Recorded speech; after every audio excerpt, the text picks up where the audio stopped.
செங்கல்ல இருந்து சுண்ணாம்பு வரைக்கும் கஸ்டமருக்கு நாம தானே கேரண்டி. கான்ட்ராக்டர் குமார் மாதிரி ஆளுங்களுக்கு தான் ஜிபிஆரின் டிஎம்டி கம்பிகள். புகழ்பெற்ற மதுரை அருள்மிகு மீனாட்சி சுந்தரேஸ்வரர் கோவில் சித்திரை திருவிழாவின் 9ஆம் நாளான இன்று மீனாட்சி அம்மன் 8 திக்கும் சென்று வென்று வரும் திக்விஜயம் லீலை நடைபெற்று வருகிறது. கூடுதல் விவரங்களை செய்தியாளர் நவநீத கிருஷ்ணன் வழங்க கேட்கலாம். நவநீத கிருஷ்ணன், வணக்கம். கள தகவல்கள் என்ன? நிச்சயமாக உலக பிரசித்தி பெற்ற அருள்மிகு மீனாட்சி சுந்தரேஸ்வரர் திருக்கோவிலுடைய சித்திரை திருவிழா கடந்த 12ஆம் தேதி கொடியேற்றத்துடன் தொடங்கிய நிலையிலே ஒவ்வொரு நாளும் காலை மாலை விசேஷ வாகனங்களில் அம்மன் வீதி உலா வந்து கொண்டிருப்பது குறிப்பிடத்தக்கது. நாம் தற்போது பார்க்கக்கூடிய காட்சியானது 8 திக்கும் சென்று வென்று வரக்கூடிய அன்னை மீனாட்சியுடைய திக்விஜய லீலை தான் தற்போது பார்த்து வருகிறோம். அன்னை மீனாட்சியை பொறுத்தவரை பார்த்தோமேனால் மதுரையை ஆண்ட மலையத்துவ மன்னனின் மகளான மீனாட்சிக்கு ஆணுக்கு நிகரான அனைத்து போர்க்கலைகளையும் அவர் கற்று வந்த நிலையிலே மதுரையின் அரசியாக நேற்று அவர் முடிசூட கொண்ட நிலையிலே இன்று திக்விஜய லீலைக்காக அவர் புறப்பட்டிருக்கிறார். அன்னை மீனாட்சி சுந்தரேஸ்வரை தரிசிப்பதற்காக பார்த்தோமேனால் 4 மாசி வீதிகளிலுமே குழந்தைகளை மீனாட்சி போன்றும் சிவபெருமான் போன்றும் முருகன் போன்றும் கருப்பணசாமி போன்றும் வேடம் அணிந்து பக்தர்கள் வீதி உலா வரக்கூடிய ஒரு நிலையை நம்மால் காண முடிகிறது.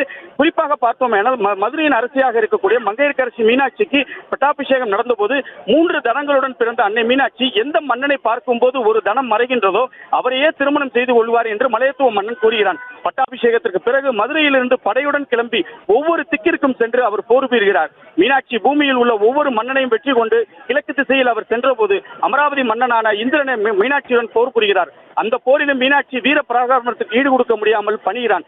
இறுதியாக ஒவ்வொரு திசையிலும் போர் தொடுத்து அனைவரையும் வெற்றி கொள்கிறார் அன்னை மீனாட்சி. கைலாயத்தின் மீது படையெடுத்து செல்லும் போது அன்னை மீனாட்சி அங்கு குடியிருக்கும் சிவபெருமான் மீனாட்சியை யார் என்று தெரிந்ததால் உற்சாகத்துடன் அன்னை மீனாட்சியை எதிர்கொள்கிறார்.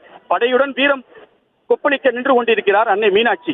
எதிர்ப்புறத்தில் சிவபெருமான் வந்து கொண்டிருக்கிறார். சிவபெருமான் நெருங்கி வர வர அன்னை மீனாட்சியின் உள்ளத்தில் வெற்றி வேட்கை குறைந்து வெட்கம் முடி சூடுகிறது. சிவபெருமான் அருகில் வர வர தனது கையில் ஏந்தி இருந்த வாளை கீழே போட்டு விட்டு நாணத்தோடு தலைகுனிகிறார். அப்போது அன்னை மீனாட்சியின் 3வது தனம் மறைகிறது. தனது மணாளனை கண்ட புப்பரிப்பில் அமைதியாக நிற்கிறார் அன்னை மீனாட்சி. அப்போது சிவபெருமான், அங்கேற்கண்ணியே, நீ இன்று மதுரையம்பதியை விட்டு படையுடன் கிளம்பினாயோ அன்றே நானும் உன்னை பின்தொடர ஆரம்பித்து விட்டேன். இன்றுதான் உன்னை நேரில் காண்கிறேன்.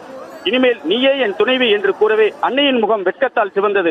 அன்றைய தினம் அன்னையின் கரம் பிடித்தார் சிவபெருமான். இதைத்தான் மீனாட்சியின் திருக்கல்யாணமாக கடைபிடிக்கப்படுகிறது. நாளைய தினம் உலக பிரசித்தி பெற்ற அருள்மிகு மீனாட்சி சுந்தரேஸ்வரர் திருக்கல்யாண வைபவம் நடைபெறுவதை ஒட்டி திக்விஜயம், அதாவது 8 திசைக்கும் சென்று எதிரிகளை வென்று வரக்கூடிய அந்த லீலைகளை நிகழ்த்தக்கூடிய நிகழ்வானது தற்போது நடைபெற்று வருகிறது. மாலை வேளையிலே இந்திர விமானத்திலே புறப்பட்ட சுவாமி பிடியாவிடையுடன் அன்னை மீனாட்சி ஒரு தேரிலும் மின்னலங்காரத்திலே எழுந்தருளி வரக்கூடிய ஒரு காட்சியை நம்மால் காண முடிகிறது. அன்னை மீனாட்சி சுந்தரேஸ்வரர் தரிசிப்பதற்காக 4 மாசி வீதிகளிலும் பக்தர்கள் எழுந்திருப்பது குறிப்பிடத்தக்கது. முழு விவரங்களுக்கு நன்றி நவநீத கிருஷ்ணன். கற்ற கம்பில இருந்து அடிக்கிற ஆணி வரைக்கும் எல்லாம் குவாலிட்டியா இருக்கணும்ல. பிரகாஷ் போன்றவர்களுக்காகவே ஜிபிஆரின் டிஎம்டி கம்பிகள். செய்திகளை உடனுக்குடனும் துல்லியமாகவும் தெரிந்து கொள்ள சப்ஸ்கிரைப் பண்ணுங்க.